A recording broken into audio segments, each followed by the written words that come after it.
Hoje nós vamos conversar um pouquinho sobre neuropatias periféricas, né? Vamos aguardar o pessoal entrar aqui, dar um tempinho, e aí a gente já conversa um pouquinho mais.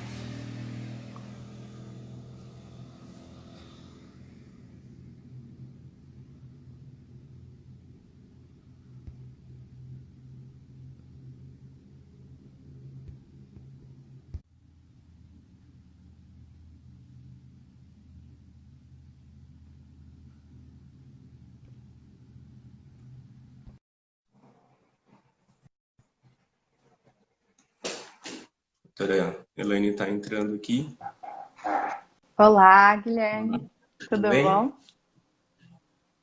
Bom, vamos lá que a doutora Elaine está aqui, está todo mundo aí, o pessoal está entrando também. Hoje nós vamos conversar um pouquinho sobre neuropatias periféricas, né? Tanto a visão de um neurologista quanto do cirurgião da mão. Para quem não conhece, tem o pessoal que segue a doutora Elaine, tem o pessoal que está aqui no nosso Instagram. Eu sou Guilherme Ogawa, sou cirurgião da mão, formado pela Santa Casa de São Paulo.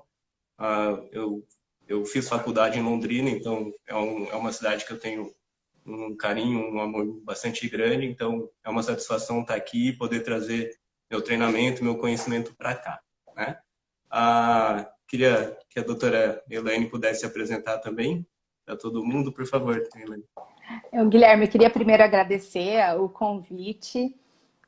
Eu acho que é sempre muito importante esse contato que a gente tem, conversar e conhecer os profissionais e poder discutir os casos e poder discutir as diferentes doenças, porque sempre é a visão de uma especialidade, a visão de outra especialidade, e isso acaba contribuindo para a gente dar o melhor tratamento que os pacientes precisam. Então, para quem não me conhece, meu nome é Elaine Keiko Fujisawa, sou neurologista, fiz faculdade, não, eu sou daqui de Londrina também, mas eu não fiz faculdade aqui, eu fiz na Federal do Mato Grosso do Sul. Eu gosto de ir e voltar, Guilherme, de Londrina. Eu fiz faculdade em Campo Grande, eu voltei, fiquei 3 anos aqui, aí eu fui para Botucatu fazer residência de neurologia na Unesp. E daí fiquei mais 2 anos fazendo epilepsia, 3 anos fazendo epilepsia, até concluir meu doutorado lá na Unesp e voltei para Londrina há uns 4 anos. Então, estou aqui também, porque eu sempre comento que quem suja esse pé de vermelho não tem mais jeito, né? O Acaba bacana é ter voltando. também seu conhecimento, né? Todo esse treinamento à disposição assim, né? Bom, a gente falou aqui conversar um pouquinho sobre neuropatias. Realmente, neuropatias são um assunto bastante extenso, né? A gente já conversou aqui no Insta ou em outras mídias sobre as neuropatias periféricas. E assim, seria muito bom, é muito bom ter uma visão de um neurologista, alguém que trabalha com isso muito mais no dia a dia, né? Então, se você puder falar para a gente assim um pouco sobre as neuropatias e qual a visão do neurologista sobre isso, ia ser bem bacana. Com Sim. relação às perguntas, assim, deixa a pergunta para a gente. Quem tiver pergunta, a gente vai conversar. Caso não tenha sido respondido durante essa transmissão, aí a gente responde lá no final. Tá certo? Por favor, Helene. Perfeito. Então, neuropatias são uma especialidade à parte. Na verdade, eu fiz subespecialidade de epilepsia, então é um mundo à parte. E as polineuropatias, as doenças neuromusculares, também é uma subespecialidade dentro da neurologia. Então, é muita informação para a gente conseguir contemplar hoje. A gente não vai conseguir, mas a gente vai dar uma resumida boa e vamos conseguir falar pelo menos as mais importantes do que é mais importante para a gente. Neuropatia é uma disfunção do nervo. Quando a gente fala de neuropatia periférica, é uma disfunção do nervo periférico. Existem várias causas para as neuropatias. Elas podem ser metabólicas, elas podem ser infecciosas, elas podem ser autoimunes, elas podem ser hereditárias, características genéticas ou até idiopáticas quando a gente não conhece, a gente não sabe qual é o motivo. Compressivas, que são os casos que o Dr. Guilherme trata. Então, existem vários tipos. a gente vai conseguir entender, assim, a gente vai conseguir ver os sintomas da neuropatia, porque os nervos, cada nervo tem uma função. Então, tem nervo que é puramente motor, então, nesses casos, a gente vai perceber, o paciente, a pessoa vai perceber uma diminuição de força, uma fraqueza, uma atrofia. Se existem outros que são predominantemente sensitivos, então o sintoma principal é formigamento ou uma diminuição da sensibilidade. E existem nervos que são mistos, que daí você pode ter esses dois sintomas. Existem também os nervos que são do sistema nervoso autônomo, que podem dar sintomas como atrofia, perda de sudorese, então ou para de suar a pele fica fina ou sem pelos. Então, basicamente, é isso. É realmente bastante amplo mesmo, né? Na verdade, assim, o que a gente trabalha mais na cirurgia da mão são as neuropatias compressivas mesmo, né? E aí, assim, ainda um pouco mais específico, lógico, que a gente acaba estendendo para membros inferiores, mas principalmente membro superior, né? Bastante interessante que você comentou sobre a função do nervo, né? De motor, sensitivo ou misto, né? Uma na verdade, a neuropatia compressiva mais comum que a gente encontra na cirurgia da mão é a síndrome do túnel do carpo, né? Que é a compressão do nervo mediano ao nível do punho, né? O nervo mediano, então, todos os nervos que inervam o braço, eles saem da região do pescoço, né? Da coluna cervical, e aí eles formam os cordões no plexo braquial e depois formam cada nervo. Os três nervos principais são o nervo radial, o mediano e o ulnar, né? Todos eles nervos mistos, né? Tanto motor quanto sensitivo. O nervo mediano ao nível do punho, ele é muito mais sensitivo do que motor. Ele ainda tem um ramo, principalmente para a musculatura tenar, que a grande maioria sai depois do túnel do carpo, né?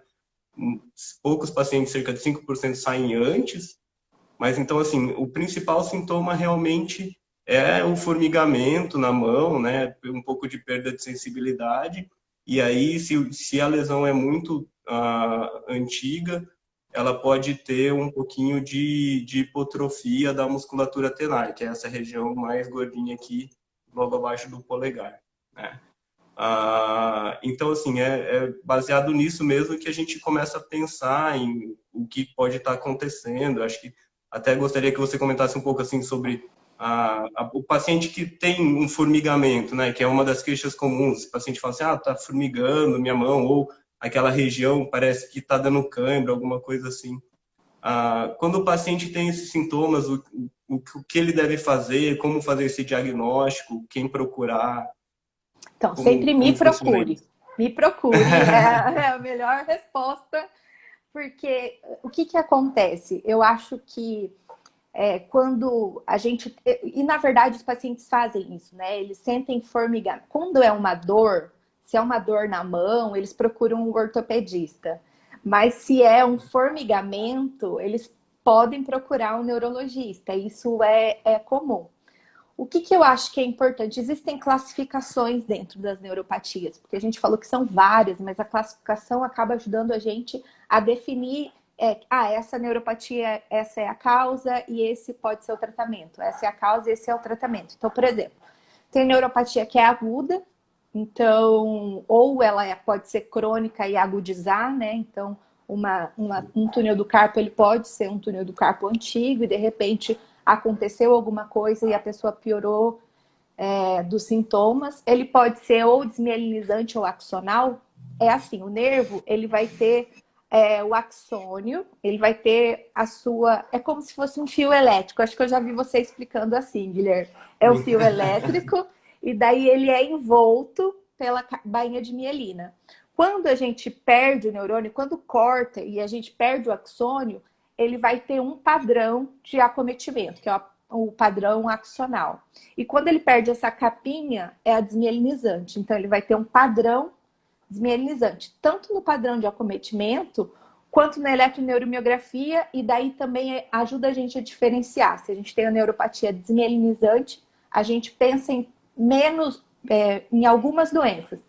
E se a gente tiver uma neuropatia axonal, a gente vai pensar em outras doenças.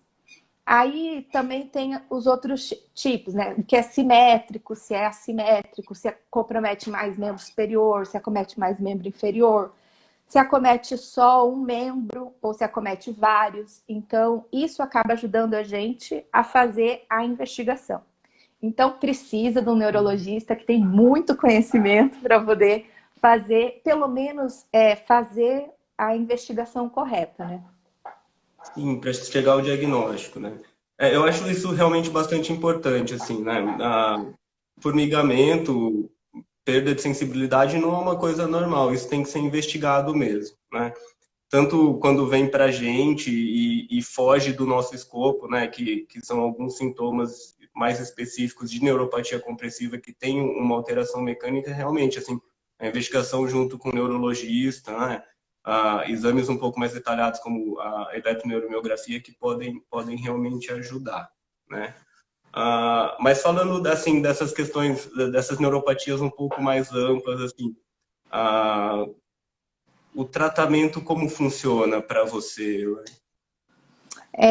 A gente, quando o paciente chega com essa história de formigamento, primeira coisa eu acho que é coletar a história. Quando que começou, como que foi a evolução desse formigamento, desse sintoma de diminuição de força, enfim. Pegar uma história muito bem detalhada. Isso eu consigo fazer no consultório, porque essa é a minha função. Eu sou tiradora de histórias. Tem gente que é contador de histórias, eu sou tiradora de histórias. Então eu vou e pergunto, eu espremo o paciente até sair o que eu preciso saber daquela história.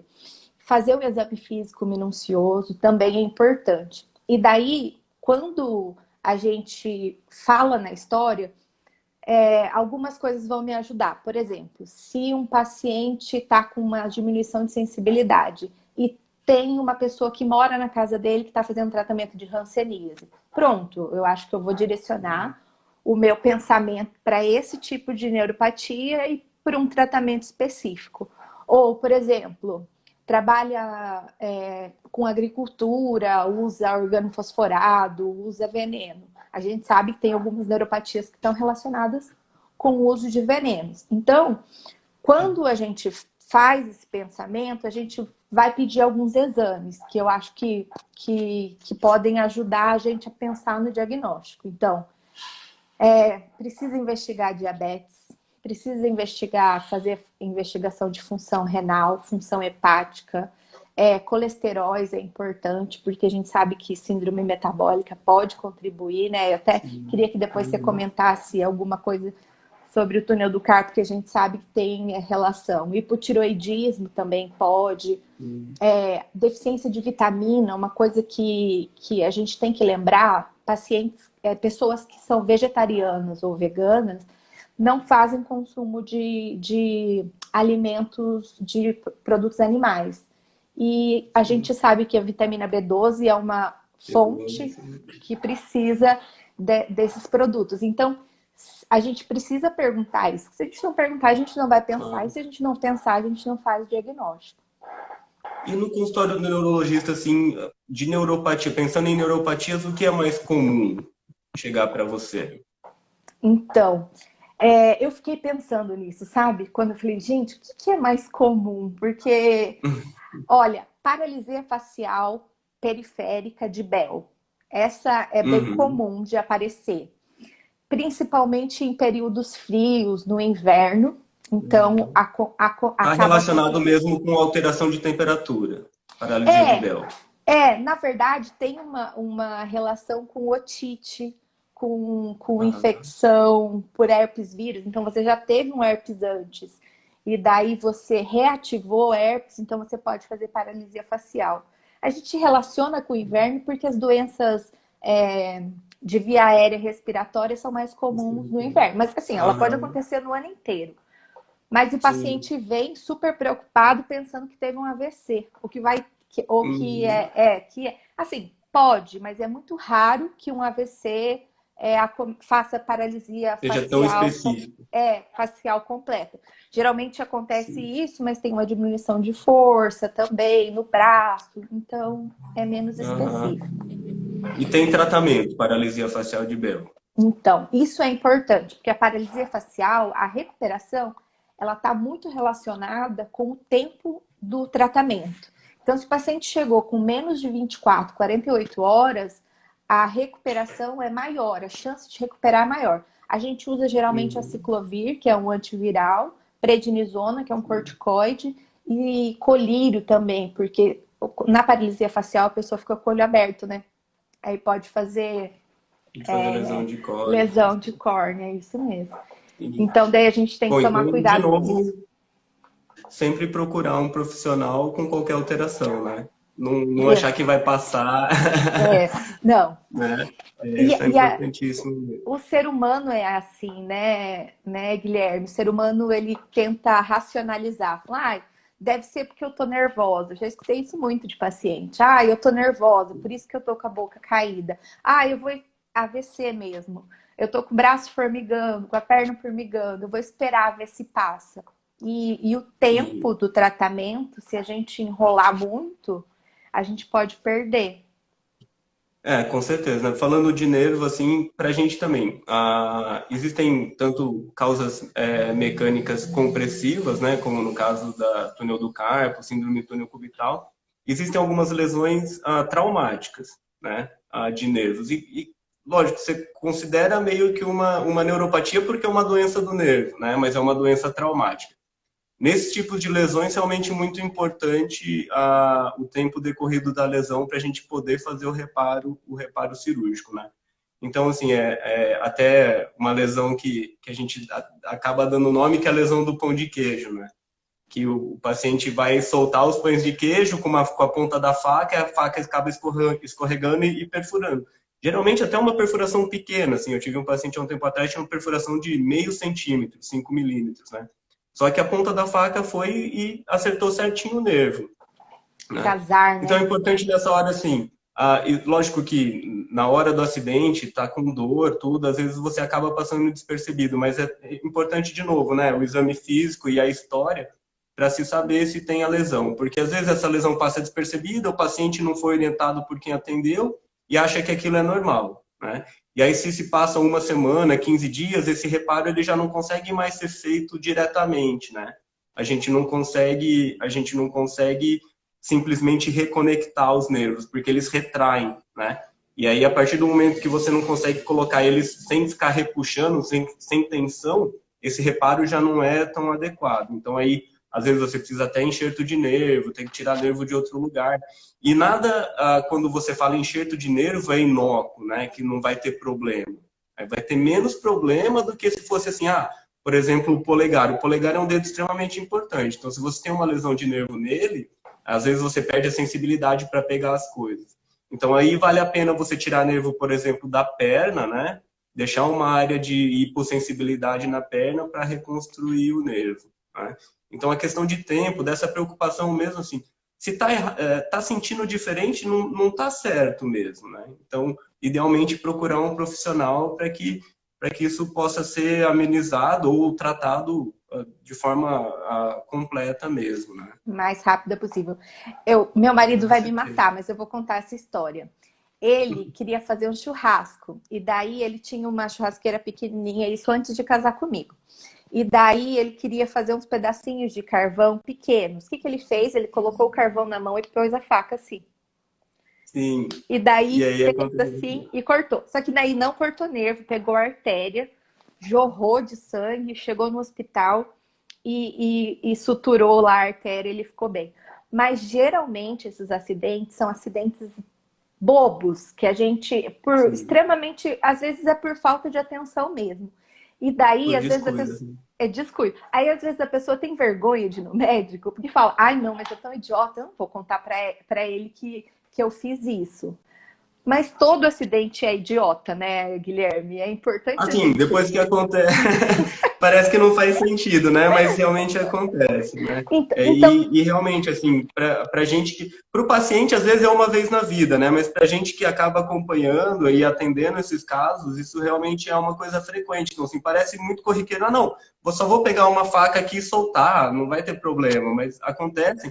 E às vezes acontece acidentes extremamente graves mesmo. Eu tive uma paciente uma vez que ela foi tentar soltar um frango, desossar um frango ainda um pouco congelado, a faca escorregou e ela praticamente transfixou o punho, né? E Nossa. no punho que estão praticamente todas as estruturas que movem a mão, né? Que a musculatura ela está no antebraço, porque a mão é uma estrutura um tanto delicada para poder fazer trabalhos delicados mesmo, então a musculatura que move fica no antebraço, basicamente, né? E aí todos os tendões e nervos foram seccionados por um acidente realmente assim. Você pensa depois, parece um tanto estúpido, né? Sim. Mas isso acontece com uma frequência muito grande. Assim, até um lembrete bom para o pessoal que está assistindo, assim, toma muito cuidado com essas coisas, né? Mas voltando para as nossas neuropatias, então. Vamos lá, parar de falar Ah, mal do meu marido, né?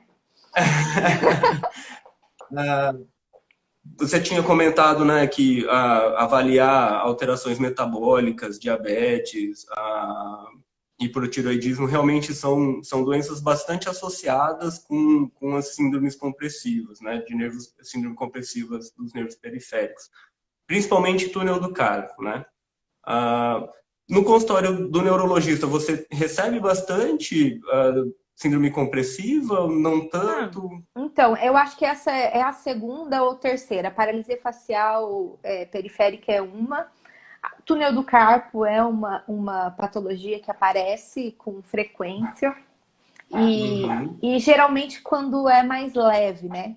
Porque eu acho que quando é mais grave, já os pacientes já sabem e já procuram um ortopedista especialista em mão direto. E outra coisa são as radiculopatias também, que costumam aparecer. Então, uma dor na região lombar e de repente tem uma diminuição de força ou de sensibilidade. Quando você vai avaliar, é uma radícula. Então, essas são as três que costumam aparecer. Eu queria te Uhum. perguntar o que eu falei dos exames. O túnel do carpo tem bastante relação com diabetes, com hipotiroidismo, não é? Sim, a síndrome do túnel do carpo, assim, teoricamente, ela é idiopática, né? Quer dizer, ela não tem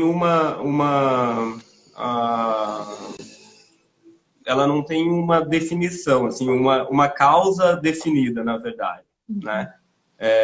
Então, a gente já até desenhou algumas vezes em umas postagens anteriores, pelo túnel do carpo, né? Que é essa estrutura que está aqui na região do punho.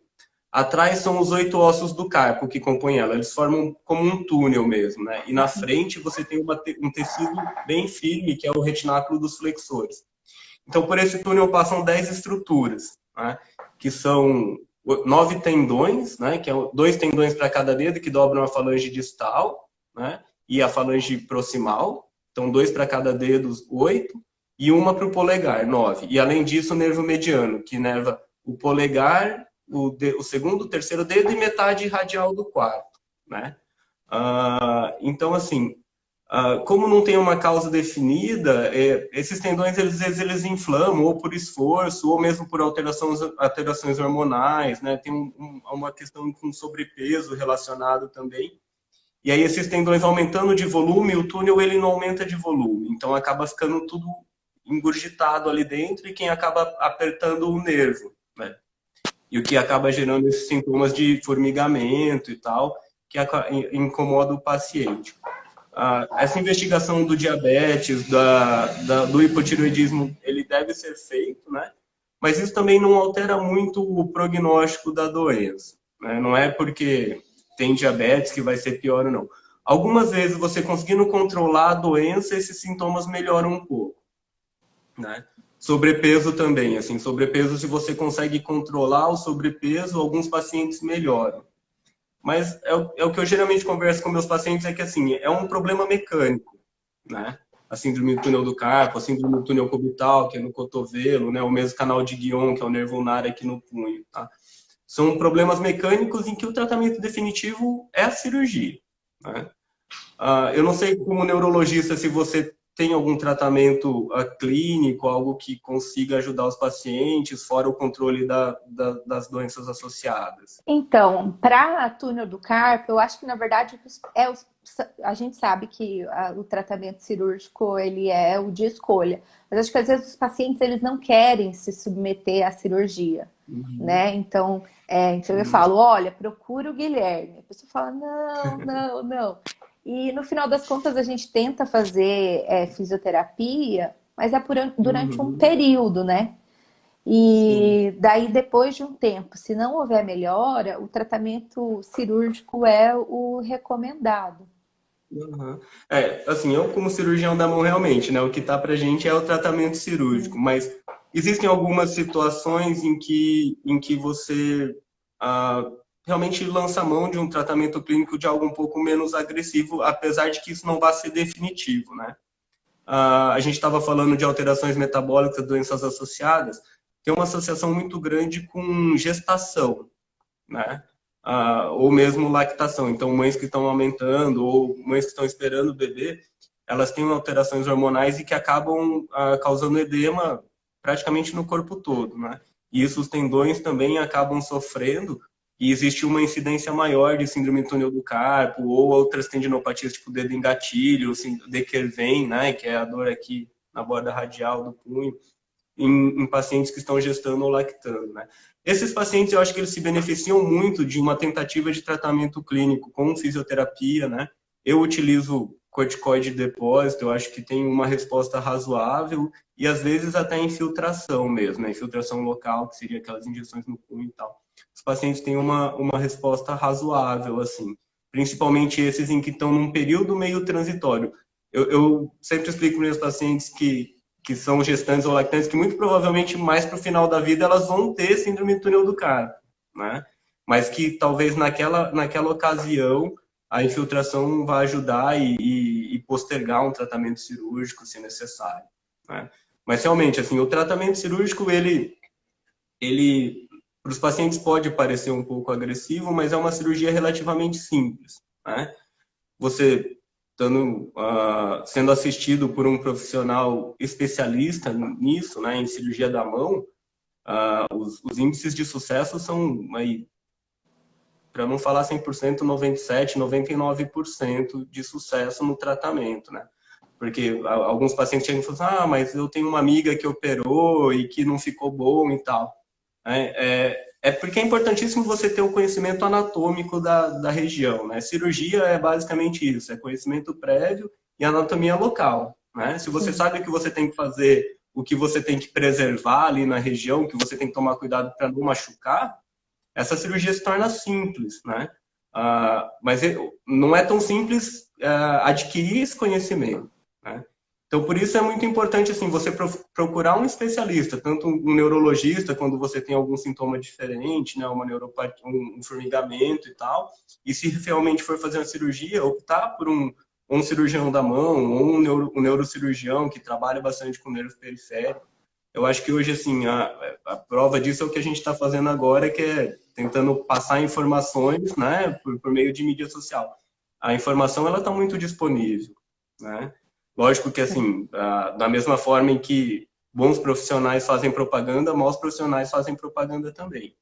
Mas isso é muito mais fácil de se separar com tanto de informação que você tem e você procurando o seu profissional, eu acho que isso só tende a ter um resultado bom, não tem muito erro, É. assim. Né? E o que eu vejo que, assim, como a medicina tem se especializado cada vez mais, né, Guilherme? Então, por exemplo, há uns 10 anos atrás, era neurologista e era ortopedista. Pronto, era isso que Sim. você fazia. Hoje em dia, é muito difícil alguém que saia da residência e não faça uma subespecialidade. Então, por exemplo, eu fico tranquila de conversar sobre neuropatia periférica contigo porque eu fiz neurologia. Mas eu Sim. sei que tem pessoas muito especializadas nisso que fazem só isso. Então, quando eu for escolher um profissional que vá fazer uma cirurgia, eu vou procurar o profissional, o melhor profissional naquela área. Então, eu já vou te contar, eu vou contar para todo mundo aqui, o meu irmão operou com o Guilherme. Ele pediu para eu não contar o motivo besta da fratura dele, mas então, quando ele foi fazer todos os procedimentos, o que ele procurou, o que ele quis, era que fosse um profissional que soubesse exatamente o que estava fazendo, que tenha estudado. Então, às vezes, olhar o currículo do profissional que você está procurando é igual. Olha, Guilherme, é igual cabeleireiro. Eu não conheço uma mulher que vá num cabeleireiro sem saber quem que é. Se olha no Instagram, vê se o cara corta o cabelo direito, se o cara pinta o cabelo direito. Eu não conheço um homem que vá num barbeiro e fala, faz aí o que você quer, né? Corta o meu cabelo e faz o que você quer. Então, para profissional de saúde, a gente precisa fazer isso também. A gente precisa escolher o melhor profissional que consiga fazer essa função, né? Com certeza, assim. O mais importante é que a informação está disponível, né? A informação está disponível, assim, a gente Sim. consegue procurar bastante e poder escolher. Eu digo assim, não é nem assim, venham operar, venham ao meu consultório, né? Mas procure um especialista realmente, assim. Existem bons especialistas em cirurgia da mão, em Londrina, né? Eu acredito na neurologia também. Londrina é uma cidade bastante grande, então mas, de qualquer forma, assim, sempre que for procurar, realmente procurar um profissional especialista, né? Que a sua chance de sucesso no tratamento realmente aumenta bastante, né? Neuropatia diabética, assim, como é para um neurologista, Elaine, assim? Chega bastante, não chega tanto? Na verdade, metade dos pacientes com diabetes, eles vão ter neuropatia diabética, né? Isso daí é até uma informação super importante, porque eu conheço alguns endocrinologistas aqui em Londrina que são ótimos. Eles fazem exame neurológico de sensibilidade e assim que o paciente tem os primeiros sintomas, encaminham para um acompanhamento com o neurologista. Isso é importante, porque é uma polineuropatia crônica. Está relacionado com o controle de diabetes, é claro. Se a diabetes estiver muito bem controlada, tem uma menor chance de evoluir essa polineuropatia. Agora, os sintomas, quando eles estão mais avançados, ou no decorrer da idade e no avançar da doença, pode ser que a gente precise introduzir medicações que são neuromoduladoras de dor. Então, existem alguns antidepressivos, existem alguns medicamentos, até anticonvulsivantes, que a gente pode utilizar, a gente pode lançar mão para poder fazer esse controle de dor. Então, o paciente começa a tomar medicamento, no geral, depois de um tempo, consegue controlar a polineuropatia. A polineuropatia diabética é uma das mais comuns, né? Geralmente ela comete membros inferiores primeiro, mas depois ela pode evoluir para, a gente chama de padrão luva e bota, né? Então, comete primeiro membros inferiores, depois acomete membros superiores. E ela pode ser progressiva. Até, inclusive, um dos problemas maiores é perder a sensibilidade e, por exemplo, usar um sapato que está apertado, que machuca. E daí fazer um mal perfurante plantar, fazer uma lesão no pé e essa lesão tem dificuldade para cicatrizar e aquela lesão fica ali durante muito tempo. E a neuropatia é irreversível. Então, tem algumas que são irreversíveis, tem umas que são reversíveis. Depende de cada caso. Então, da polineuropatia diabética, geralmente você consegue reverter quando está nas fases iniciais. Depois é muito difícil conseguir reverter. Agora, por exemplo, deficiência de vitamina B12 é uma polineuropatia que pode reverter só com a suplementação de vitamina B12. Algumas doenças infecciosas, por exemplo, a sífilis, tratamento com penicilina no geral, dependendo se for um tabes dorsalis, que tem um acometimento muito grave, provavelmente não. Mas se você tiver uma lesão mais individual, o tratamento infeccioso, o tratamento da infecção com o antibiótico pode resolver. Neuropatia causada por hepatite B, hepatite C. Dependendo do tratamento, tudo eu acho que depende do tempo e da gravidade com que foi acometido. Então, é difícil a gente falar de uma maneira geral, mas existem. Por isso que eu acho que é tão importante, quando você sentir os primeiros sintomas, você já procurar ajuda médica. Porque isso já vai meio caminho para você conseguir fazer o tratamento. Não, com certeza. Para a gente funciona bastante assim também, né? A questão do tempo. Lógico que a questão da neuropatia compressiva, ela tem um tratamento muito mais estabelecido, né? Principalmente cirúrgico, né? A gente tem conversado aqui sobre um pouco de tratamento clínico e tal, mas como é uma lesão mecânica, é um defeito mecânico, né? Uma compressão mesmo, então o tratamento, assim, ele é mais bem estabelecido, diria assim. Não mais bem estabelecido, mas até mais simples, na verdade, né? Porque a gente consegue tirar a causa base do problema e poder tratar e melhorar a qualidade de vida do paciente, né? Sabe uma dúvida que eu fiquei? Que você comentou assim, agora você tá grávida, pode ser que você não queira operar, mas muito provavelmente depois, a hora que você estiver mais velho, você vai ter sintomas, talvez precise operar. É mais recomendado operar quando você tem os sintomas precoces? Quanto antes operar, melhor? Então, os resultados, eles são relativamente semelhantes, né? Eu acho que, assim, o que eu converso bastante com os pacientes é que, assim, normalmente quem faz a indicação cirúrgica é o paciente, porque não está aguentando mais o incômodo, Sim, sim. né? Então, lógico que a partir do momento que você começa a ter hipotrofia muscular, né, da musculatura tenar, você começa a ter alterações motoras mais importantes, que nem na compressão do nervo cubital, né, do nervo ulnar no cotovelo, que começa a desenvolver aquela postura em garra dos dedos, né, por perda da musculatura intrínseca da mão. Aí você começa a pensar em alterações um pouco mais irreversíveis, né?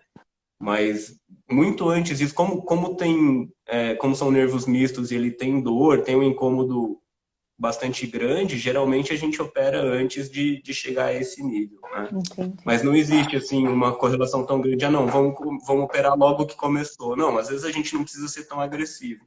Dá para tentar manejar aí de forma clínica, um pouco de fisioterapia e tal. Mas é importante o acompanhamento e o paciente saber que ele tem uma alteração, né? Sim. Que ele talvez melhore disso, mas é que ele vai ter alguns períodos de que isso pode piorar, né? Que é a questão que a gente tinha conversado no começo ali, de uma doença meio crônica agudizando, né? Sim. Então, o paciente que vai nortear mesmo o tratamento, assim, não, tá me incomodando muito, eu não consigo fazer minhas atividades diárias, né? Minha mão formiga muito. Uma coisa bastante interessante da síndrome do túnel do carpo, na verdade, a compressivas de membro superior, é que o sintoma ele piora muito durante a noite, né? A gente já Sim. conversou um pouco sobre isso também aqui nas nossas mídias. Por que isso acontece? Porque, teoricamente, quando a gente está em pé ou sentado, o membro superior e o rosto, a face, eles têm alguma vantagem gravitacional para o retorno venoso, né? Eles estão para cima do coração. E quando a gente deita, essa vantagem se perde, né? Então, por isso que geralmente a gente acorda com o rosto inchado, né? Porque essa drenagem venosa é um pouco prejudicada quando a gente está deitado. Isso acontece com o membro superior também. E como é uma doença que o nervo fica apertado pelo aumento de volume dos tendões, se você tem um edema a mais, ele vai piorar ainda mais os sintomas. Então, tem muito paciente que fala, eu não consigo dormir, né? Eu acordo com a minha mão formigando, eu preciso chacoalhar, eu preciso levantar e tal. Então, isso acaba gerando uma qualidade de vida muito ruim para o paciente, né?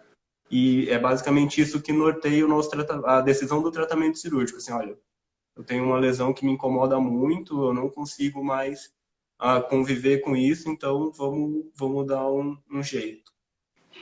E eu acho que isso é muito importante, né? Porque a gente não, o médico, o profissional de saúde, todos os outros profissionais de saúde, na verdade, a gente não tá para impor tratamento para ninguém, né? Com Acho que certeza. muita coisa tem mudado nos últimos anos. O que a gente faz é dar um conselho, basicamente. O povo fala que se conselho fosse bom, não dava, vendia, mas na verdade o que eu acho que eu faço, eu vendo um É vender conselho. conselho. Eu vendo conselho. Por quê? Porque eu vou falar para você, olha, toma esse medicamento, né? Eu vou falar, olha, por tudo que você me contou, toda a história que você me contou, de tudo que eu estudei, eu acho que esse é o melhor medicamento. Mas se a pessoa chega na casa dela e ela não quiser tomar, ela não vai tomar, entendeu? Então, ninguém impõe. E cirurgia, eu acho que ainda mais, né, Guilherme? A gente precisa escutar o que a pessoa está Com disposta a certeza. fazer. Com certeza. Assim, é um pouco relativo para a gente, porque como cirurgião da mão, eu trabalho com algumas urgências também, né? Então, existem situações em que isso é Que não dá inevitável, para esperar. né? O tratamento é cirúrgico e pronto. Mas, com certeza, assim, hoje em dia é muito mais uma decisão conjunta mesmo, né? É o médico explicando quais serão os benefícios e quais serão os riscos também. Isso sempre existe risco associado, né, inerente à cirurgia, né? A gente, claro, hoje em dia, assim, a tecnologia que nós temos, esses riscos são muito mais baixos, muito menores, né? Mas ainda existem. Então, Sim. tem que ser explicado para o paciente tem que ter esse poder de escolha mesmo, sabendo dos riscos que ele corre de não fazer a cirurgia também, Sim, né? sim, sim. Das sequelas que isso pode acarretar para o paciente, né? Mas, Elaine, bacana conversar contigo, assim, eu achei muito interessante a conversa. É bom ter contato com profissionais que pensam da mesma forma, que atuam mais ou menos na linha que a gente pensa, né? Essa transmissão ela vai ficar gravada no meu Instagram, se você quiser também puxar para o seu, fica à Sim, vontade, sim. né? Para quem Obrigada. entrou agora no final e quiser assistir, rever. Nós não temos muitas perguntas, na verdade não temos perguntas, né? Acredito que a gente conseguiu esmiuçar bastante sobre o tema, mas de qualquer forma, se alguém tiver alguma dúvida e quiser deixar nos comentários, se eu puder responder, respondo, se não, eu envio ali para a doutora Elaine e ela Ah, compartilha eu também. igual. Se eu souber responder, eu respondo, senão o Guilherme responde. Certo. Bom, bacana, obrigado então pela presença, obrigado para todo Obrigada mundo a que esteve você aí pelo assistindo convite. a gente, mas a gente vai conversando aí, tá bom? Beleza. Tchau, gente. Obrigado, Um tchau. beijo. Tchau, tchau. Abraço.